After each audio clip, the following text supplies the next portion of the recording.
Hello दोस्तों, हम आप लोग से बोले थे ना कि कुछ ही देर में बारिश होने वाला है। देखिए बारिश होने लगा और बारिश में जो है हम स्वयं आ चुके हैं स्नान कर। और देखिए फिर हम आ गए स्नान करने के लिए। आप लोग देख सकते हैं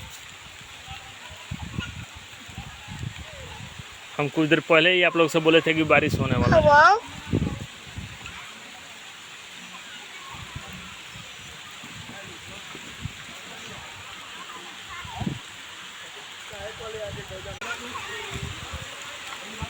देखिए किस तरह से बारिश हो रहा है।